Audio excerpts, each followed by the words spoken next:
Today we're taking a first look at Olorun, as he's pronounced now according to Hi-Rez. Things have been a little bit crazy with this patch cycle basically. So I'm just going to test this out here, and I'm going to do this in a bit of an unusual way. I'm going to start on level 3 just so we can show all the abilities from the start, and we're going to talk about this guy. It seems that, from what I can tell, the animations are not quite what they're supposed to be right here. I thought he's going to have more effect with his arms, though that may also just be on the highest effects level. We'll jump right into his abilities right here. First of all, we have his passive, which you can see is at 0% so far. And if you look at the description here, that is because it only activates once you reach 150 power from items. So if my Bancroft is fully stacked here, like I lose enough health, then it would, for example, activate. And what happens when you get that is you gain crit chance. So in that moment, it should start at 15%. And then for every 5%, for every 10 power you get 1% extra crit chance. And there's also more stuff to this that I didn't even know about. So the cap for this is 70%. You can get up to 70% crit chance. And also, at the same time, the crits deal 150% of the normal damage instead of 200%. So it's not quite the same. Okay, let me see if I can show you the abilities here a little bit first. Oh wow, that has a slower wind up than I would expect. Okay. And last but not least, you also get 5% extra scaling on your basic attack. So that's a little bit more than usual as well. And then we have the abilities here. So the one is what you've already seen. That's this wind up. And I can't stop this. Once I start charging this, I can fire it at any point, but I can't decide to stop it, because once it's fully charged, it will go through. And this is a line ability that you can charge it, and then I fire it, and it will go through minions, and it will deal damage to enemies that are hit by it, and the range will increase when charging it up, and it can also crit. And I think it has an additional effect as well, if I remember correctly. But I'm not quite sure where that was anymore. No, I'm not quite sure where that's coming from. It can stack here too, at least, but there was some secondary targeter that had a purpose, but it's not really explained in the notes right here. You can see this expanding target to the size. Well, I'm not sure. We'll figure it out. Anyways, the second ability is probably the more unique one, even though the one's already pretty unique. And as you can see here. So if I attack targets now, you'll see this increasing circle. And it stays at this point, and I can kind of leave it like that, and I can just say, okay, I'm going to leave this ability for now. And we'll get back to that in a bit, but I can also show you another way to stack it. So I can activate it right here, and then I can use my 1 and fire that, and it will also stack it. I can probably also use my 3. No, that doesn't stack it. But you can see the circle stacking up, and the more I hang around here, the more I'll be able to stack that. So I can just see, I still have this charge, so I can say, okay, I want to keep stacking now. I want to shoot through the minions, get some more stacks. All right, it's pretty stacked at this point, but we're gonna max it out. Obviously, later in the game when you have more attack speed, it's gonna be a lot easier to stack as well. So we're gonna activate it again. We're gonna activate the 1 here, shoot all these, and now we have a fully stacked one. And now we can see we get some mana here if we can hit a target with it. So in order to do that, what you want to do is you want to use it, and then you want to use it again, and then you drop it somewhere. So I click here and say it's going to go here. Unfortunately, Changa kept walking forward. I thought she was going to back out. So it didn't hurt her at all. So I stacked all that for nothing there. But you get the idea. It should be easier to stack it. Okay, I cannot activate it after activating my 1. That's unfortunate. I thought that would actually work. So I have to stack it first, but I could just use it on the Herc here. As you can see, I can hit him a little bit there, I grazed him a little bit there, but yeah, this ability definitely works a lot better when the enemy's locked down. My initial feeling here is that this is not exactly his strongest perk, because you have to stack it first to even have an impact with it. Maybe I can bait them into this? No, not even. So yeah, definitely one of the harder ones. And you've seen the 3 here already. The 3 is a knockback and a heal, so nothing all too crazy in that ability. It's just a bit of a safety, but if you're near an ally, then you get protections per allied guard healed. So you can see like 8 to 16 per allied guard healed. So if I have a lot of allies around, then this will make me quite tanky for an ADC. Changa did the right thing there by juking that. Actually interesting that they coded well enough to do that. And you see it can also do a little bit damage, and it heals per tick, apparently. So, for 5 seconds, it seems Olorun himself heals immediately, though, I think. Not quite sure. I have to test that again after I lose some health. And then we have, of course, the ultimate, which we can show here. So the ultimate, I'm just going to show it once. I'm just going to give you the animation here. This is the ultimate. As you can see, the guards in it are slowed, but they're not just slowed in like a traditional sense of movement speed slowed, but they're literally slowed in every regard. It's absolutely crazy. You have this entire ability slow, effect slow, everything slow. I'm not sure what happens to effects that go into it from outside of the kit yet, from outside of the area yet. So guards that are technically not slowed themselves, but if their abilities are still slowed. But we'll find out about that in due time. Unfortunately, you can see I'm on NA ping, so my basics here are a little bit delayed. And yeah, we're gonna clear this wave. We're gonna go back real quick. We get some more power, some more movement speed, and then we should also be able to get the effect from our passive here, and we should be able to crit. Quick way, do we show the backing animation here too? Pretty cool. And we get ourselves some, I think we get some pan boots. And some mana pots. And now, we can listen to the voice pack a little bit.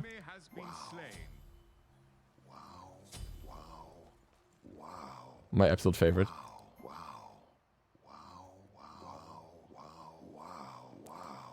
People are gonna hate that, but I'm loving it. I need no praise. You are truly a shining star. I am struck with awe.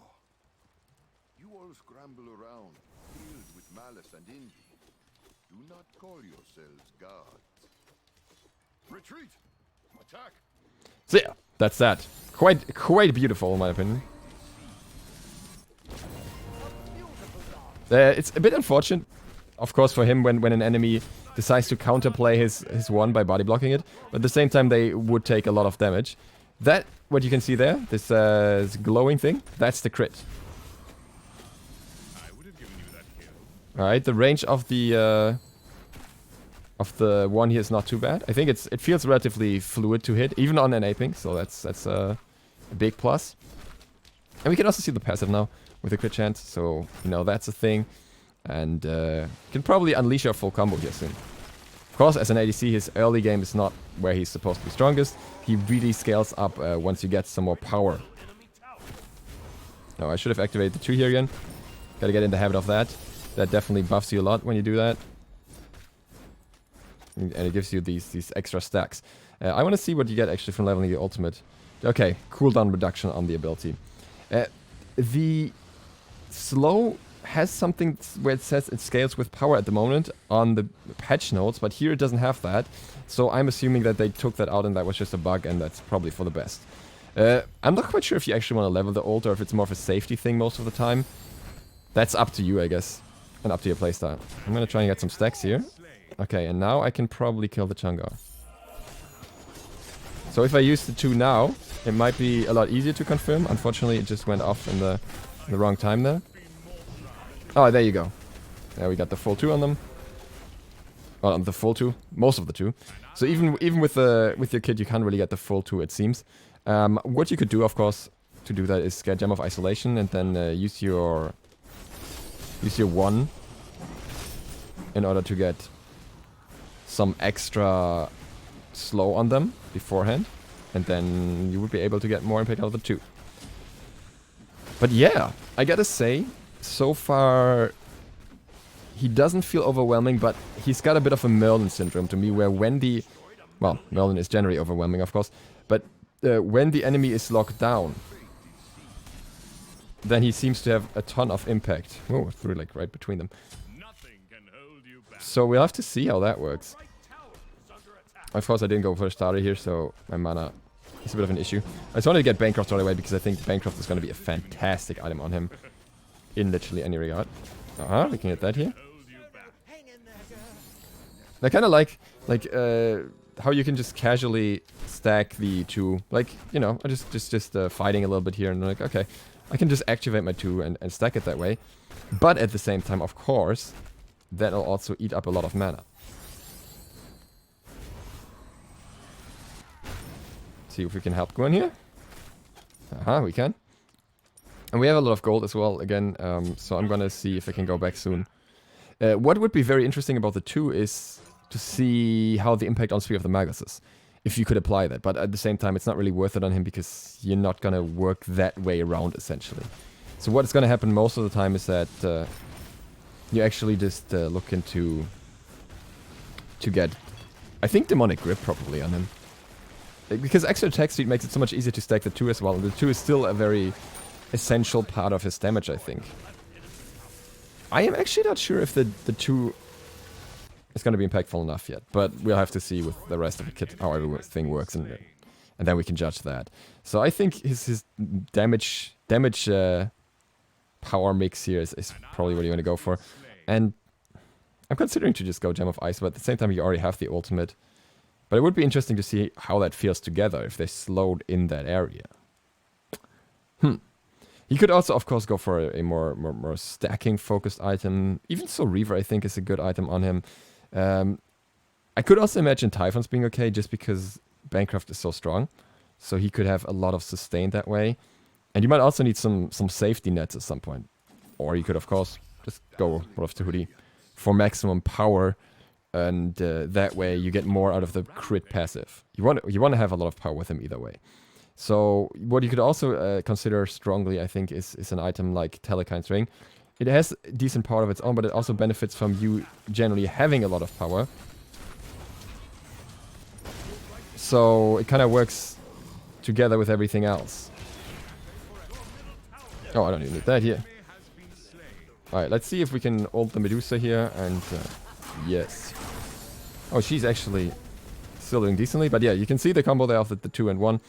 No matter which way around you do it, it's gonna be a fair bit of burst, but actually not insane burst. Even the damage on the 1 here, the scaling is not crazy. It's more about building up enough power to crit first. And I think that's what you gotta be aware of with a god like Olorun when you're playing against him. The more you do in early game, the better. The more you farm him before he gets online, the more impact you'll have. At a certain point, he will become very scary because he's going to be this long-range artillery ADC with the potential to use some sort of crit. And that's not going to be pleasant for anyone. Oh, missed him there. Got my stacks for my 2 though. But I can just see if I can maybe throw my 2 on the Medusa here. Nah, might be a bit risky. No, I'm just gonna zone him off and walk away because this is gonna be a bit clutch otherwise. Medusa didn't take all too much damage from that. Oh, we got some nice crits here. Oh boy. I was gonna try and knock her back, but my knockback didn't go off because I have it on normal cast.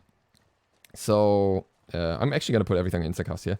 I think that makes it a lot easier. There's not really any reason to have anything except the 2 on normal cast. That might be an outlier here. And maybe the ultimate if you want to see the area, but generally speaking, I think instant cast is mostly the way to go with him, because not having it literally just killed me there. And I'm not quite sure what we have left to check out. But yeah, I gotta say, of course I'm not an ADC main, but to me personally, so far he does not feel completely overwhelming, and I think his insane impact will come from the ultimate specifically. So that's going to be interesting. That's definitely going to be interesting. It's like, it's hard to tell because again, I'm playing on an A ping, so everything is kind of delayed, and I don't really play ADCs much, so other people would get much more out of this guy. But you can see here that the damage of none of his kits individual, like parts of his kit individually, is overwhelming, right? Even with that, I get a little bit of poke off here without the full charge. But it wasn't crazy. It was good, but it wasn't crazy. And I think really his impact will come more and more the longer the game goes. Because he's so item dependent with both the crit as well as the attack speed, as well as possibly survivability items at some point. You can see how much quicker I'm already stacking the 2 now, by the way. Now that I have Demonic, it's already like halfway stacked in one go. I'm gonna see how I can set myself up here, but it's not too much of a self setup, to be honest. But I could get these and maybe slow time here. Which, by the way, should even slow the Phoenix as far as I can tell here. Yep, that looks very much slowed.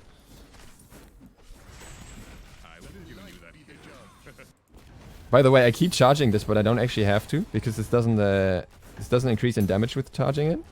It just increases in range. So you could just use it the moment you get into the range for it. Let's see if I can poke this guy down. Nope, he backed out. Unfortunate. Oh, we get our Phoenix anyways. Good enough. Right, I'm gonna get my rod here. Now we can see some more impact of the power, probably. I don't think this goes to walls. I'm just gonna check it here. Nope, it does not. I also do not want to deal with the Hunbats right now. I have a feeling that would not be fun. Alright, but let's get a rod, which should drastically up our crit chance here as well. 29 to 37. Is 37% crit chance crazy? I would say for a hunter it would be, considering I'm not building any items that, you know, I'm not having a down trade like a hunter would. A hunter sacrifices pen or something else, and Olorun just does, you know. He just takes it. He says like, no, I'm doing the same thing. But at the same time, with the crit only doing 1.5 times damage, is it that much of an issue? I don't know. I wouldn't necessarily say so. And with I think with the rest of his kit not being like super crazy in terms of damage output so far, from what I can tell, this might be okay. Alright, let's see if we can catch the Sobek with this, right? Oh, you have to really time it right, otherwise you're not gonna have it. But I can kill him with this.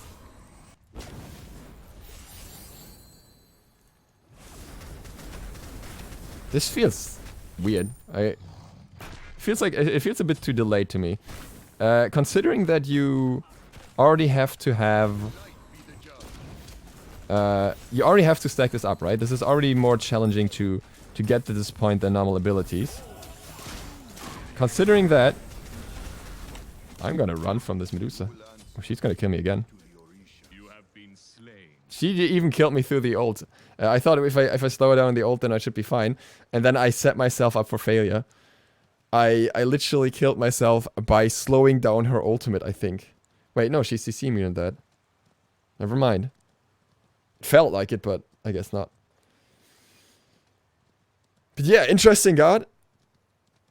Definitely not my favorite so far.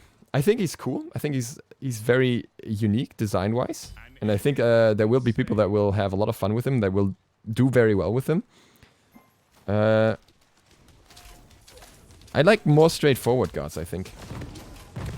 Like, stacking the two and keeping in mind that you have to like combo it with the one for high impact most of the time. I don't know if I'm a fan.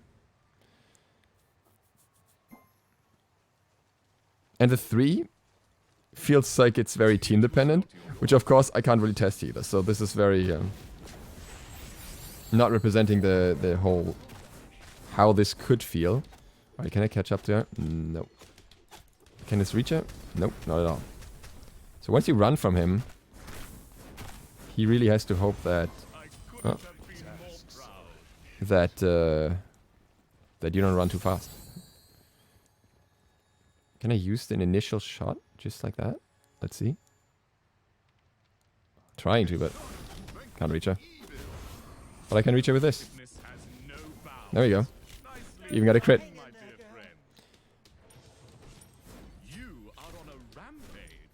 Alright, we're gonna see if we can finish this and see one of the more animated wind screens apparently. Nope. Probably shouldn't have pushed him that quickly.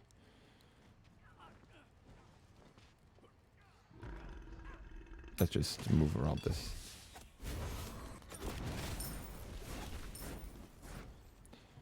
And yeah, we got 2 Phoenixes down here, so we might be able to get something out of that. And we almost got to level 20 as well, so we get a little bit of the late game feeling. But yeah, at the end of the day, he's gonna be an ADC, and you're gonna have to keep that in mind. I think you should be able to crit multiple targets as well with your 1, which is interesting as well. But yeah, we're gonna have to see. We're gonna have to see how it works out. Yeah, long range is nice, but of course you have to hope that they move in the direction that you'd like to move them in. Can't really mess with these guys.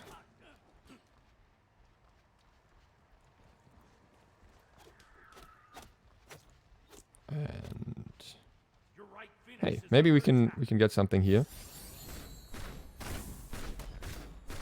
Perk's kind of low. Yep. And maybe we just ult the Chunga now that she used the dance. You can see this, the knockback being slowed down as well. So yeah, I think its impact drastically increases once you fight in the ult and once you're able to aggress in the ult. If you're playing on the defensive in the ult, it seems that it may not necessarily change that much. But once you're being like put in the position where you can play aggressive, it seems like there's a lot more going on. Alright, now I get my revenge here. Or not. Maybe. Nah, this ability is not for me. I wanna test it on... Oh, okay. On no ping, but I'm really not a fan of the 2 so far. It's just... It's a very small area as well for what you do for it. Like it's not much larger than Nua's old ability before she was completely reworked, like way back in the day. And with a delay, and with you having to charge it. I think it's too much. I think it could be made a little bit more useful overall. But that's just me. Maybe the rest of his kit upset that enough. Yeah. There we go. But still, compared to the damage of the crit itself, there, I think that was minor, to say the least. Pew! You blocked that, alright. Okay, yeah. First look at Olorun. Interesting character. Very offensive, very non-defensive. Like this, it's a tiny bit of a knockback with a little bit of a heal, but nothing big. Not very early game focused, not very alone play focused. Like you want to play with a team to get the extra shielding and everything. But overall, nice for those of you who enjoy ADCs, I would say. I'm gonna enjoy ganking him. That's gonna be my part of this. And with that, thank you guys very much for watching. I hope this was a better look at what he does and how he feels. If you're new to the channel, click the sub button and ring the bell. It really helps me out. See you for the next one later, because we got a few more to go through. DukeSloth, out.